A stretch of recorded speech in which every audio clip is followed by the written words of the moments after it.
बाराबंकी हत्याकांड का पर्दाफाश। 72 घंटे के अंदर आरोपी गिरफ्तार। हत्याकांड की मास्टरमाइंड निकली उसकी ही पत्नी। दरअसल पूरा मामला बाराबंकी के सफदरगंज थाना क्षेत्र के ग्राम छेदापुरवा का है। इस गांव में रहने वाले कुलदीप रावत की धारदार हथियार से गला रेत कर हत्या कर दी गई थी। कुलदीप एक वकील थे। वकील का शव हाईवे से करीब 200 मीटर दूर नारेकपुरवा के पास बने मुर्गी फार्म के पास लगी झाड़ियों में पड़ा मिला। रविवार की सुबह मामले की जानकारी पर पुलिस अधीक्षक यमुना प्रसाद समेत भारी पुलिस बल मौके पर पहुंचे और घटना की जांच शुरू कर दी गई। बाराबंकी के पुलिस अधीक्षक श्री यमुना प्रसाद और अपर पुलिस अधीक्षक डॉक्टर अवधेश सिंह के निर्देशन में क्षेत्र अधिकारी नगर श्री सीमा यादव के द्वारा 3 टीमों का गठन किया गया और घटना स्थल पर फील्ड यूनिट एवं डॉग स्क्वाड द्वारा मौके से सबूत इकट्ठा किए गए और थाना कोतवाली नगर पुलिस टीम, सर्विलांस टीम व स्वाट टीम द्वारा अथक प्रयास से मात्र 72 घंटों के अंदर इस हत्याकांड का पर्दाफाश कर दिया गया। आज इस हत्याकांड के 3 आरोपी गिरफ्तार कर लिए गए हैं। पहले है मंटू वर्मा उर्फ विवेक। ये लच्छी का पुरवा मजरे डिबिया माऊ थाना मसौली के रहने वाले हैं। दूसरे पंकज यादव उर्फ रंजीत जो कि शुक्लाई गांव थाना कोतवाली और तीसरा आरोपी और कोई नहीं कुलदीप कुमार की पत्नी रीता उर्फ लक्ष्मी निकली। इन तीनों मुजरिम को गिरफ्तार कर लिया गया है और मंटू वर्मा के पास घटना से संबंधित चाकू भी बरामद हुआ है। जानिए क्या है पूरा मामला।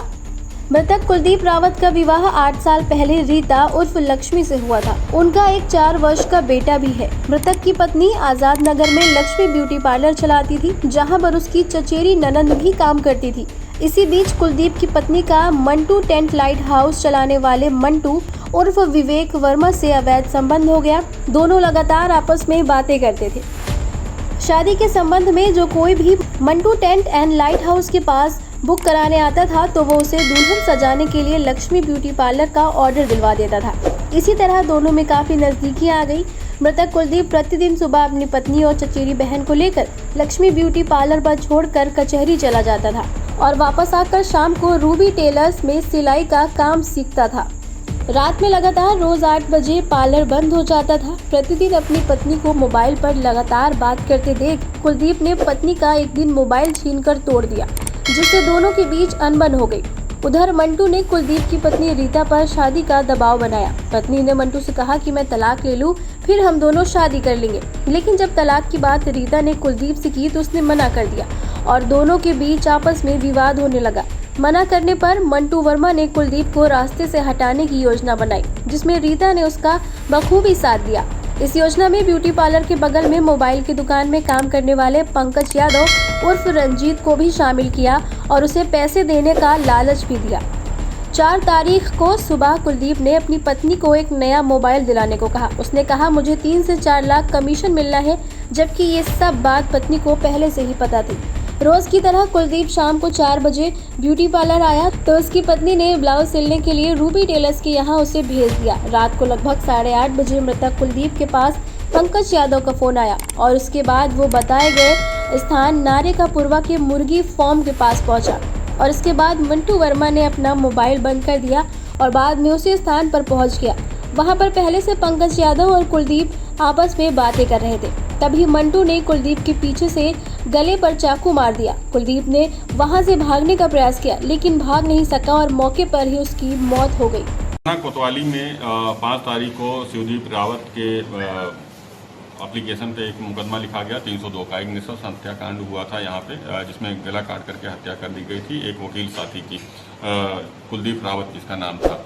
इसमें 3 टीमें बनाई गई थी और इसमें बाकायदा सर्विलेंस के आधार पर, डिजिटल के आधार पर, मैनुअल इंटेलिजेंस के आधार पर सभी स्तरों पे पूछताछ किया गया और पूरा प्रकरण निकल के आया कि इसमें जो मृतक है उसकी पत्नी और उसके एक जो उसका साथी है मंटू उर्फ विवेक वर्मा और एक और साथी पंकज, इन तीनों ने मिलकर के इस जघन्य हत्याकांड को अंजाम दिया था।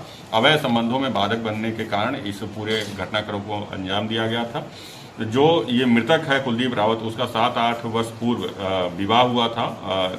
उसके एक 4 वर्षीय बच्चा भी था, जिसमें 2 साल से आजाद नगर में एक ब्यूटी पार्लर चल रहा था, लक्ष्मी ब्यूटी पार्लर के नाम से। उसी के क्रम में एक मिंटू और विवेक वर्मा जो लाइट एंड टेंट हाउस का काम चलाता था, उससे अवैध संबंध हो गया था। इसी क्रम में मिंटू बार बार दबाव डालता था महिला पे कि तुम हमारे साथ भाग चलो, इसको छोड़ दो और हम लोग कहीं और अपनी व्यवस्था कर लेंगे। जब इस बात के जानकारी मृतक को हुई तो वो उसमें और उसकी पत्नी में बार बार विवाद होने लगा था, लगातार विवाद हो रहे थे। इसी में जब लगा कि मिंटू को कि अब ये लड़की हमारे साथ नहीं जा पाएगी और ये बाधक बने रहेगा बार बार हमारे प्रेम संबंधों में, तो उसने पूरी साजिश के तहत 2-3 हफ्ते पहले एक प्लान बनाया।